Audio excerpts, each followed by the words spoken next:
gains that companies make are not automatically shared with their workers. They're not shared with their workers at all unless there's some compelling reason to, like because there's a union there that sees to it that they're shared. In February 2010, outside Disneyland's Grand Californian Hotel, 8 hotel employees staged a week-long hunger strike, sleeping in tents on the sidewalk and starving themselves to protest the company's effort to make health insurance unaffordable for low-wage workers. With this hunger strike, we were hoping, and I'm hoping, that we touch a human chord. Somewhere in there, somewhere within those people that make decisions up in the corporate offices that decide what's going to happen to our health care. Because after all, it is literally a matter of life and death. At a large rally that night, the hunger strikers were addressed by their union's international president, John Wilhelm. What corporations too often forget is that they don't take care of the guests. They don't carry the bags, cook the food, serve the drinks, make the rooms, clean the floors. People that run these corporations, they don't do that. You do that. Labor's been good for America. I mean, 8-hour workday, workplace safety, vacations, security. Unions have been good for America, and the attacks upon labor is an attack upon America's strength, which has been a strong, hard-working middle class. 5 months later, Disneyland hotel workers were still fighting for a contract, though this time they were not alone. We're picketing right now in front of the Paradise Pier Hotel at Disneyland Hotel, and we're also picketing in front of the Anaheim Convention Center, where 2,000 Aramark workers have an expired contract.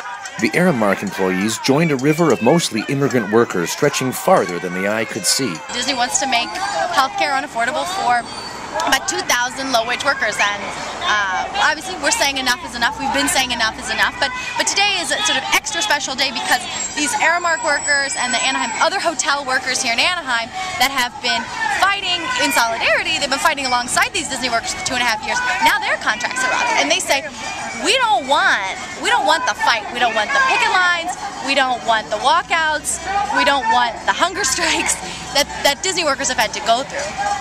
There's no labor reporters anymore. Everybody works, but nobody covers them. Did you ever ask yourself about that? Nearly a year after the hunger strike, I was the only journalist to attend this action in Hollywood.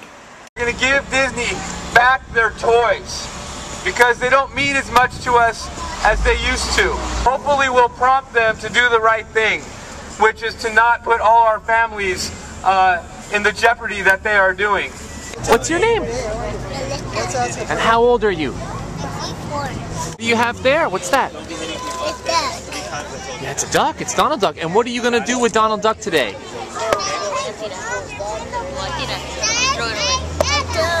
You're going to throw it away? How come? Because Disney is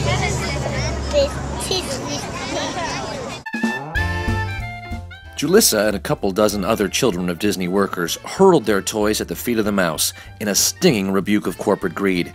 The workers have been battling 3 years now for a contract that protected their access to affordable health care and secure full-time hours. The daughter of another Disney worker summed up their struggle perfectly when she said to Disney, "Please share." Yeah. There's this gap in American consciousness, in American elite consciousness, not only on the treatment of workers, but on the existence of workers. They're just not a subject. They're not there. Once again, no other media were in attendance 8 months later in September 2011 when the still struggling workers held a community forum at St. Anselm Episcopal Church in Santa Ana. A starting housekeeper at Disney makes as little as $9 an hour. With those wages, a $500 a month premium for family health care is impossible.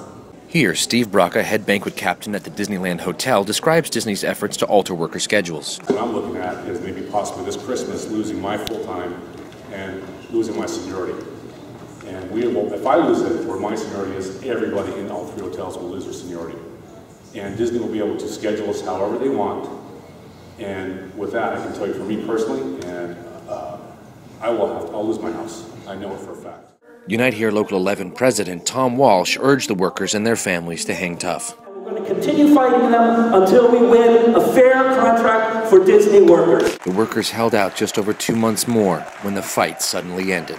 In December, after a really tough, nearly 4-year struggle, the more than 2,000 Disney hotel workers settled a fair deal with the company. It was a really tough, really long fight, but they were really proud at the contract they won at the end.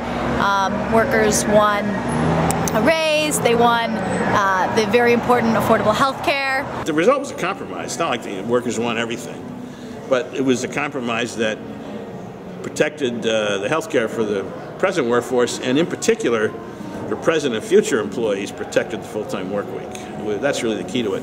You can't have social peace unless you share social wealth. The Disney workers have shown that the dream of a better life, the American dream, lives on.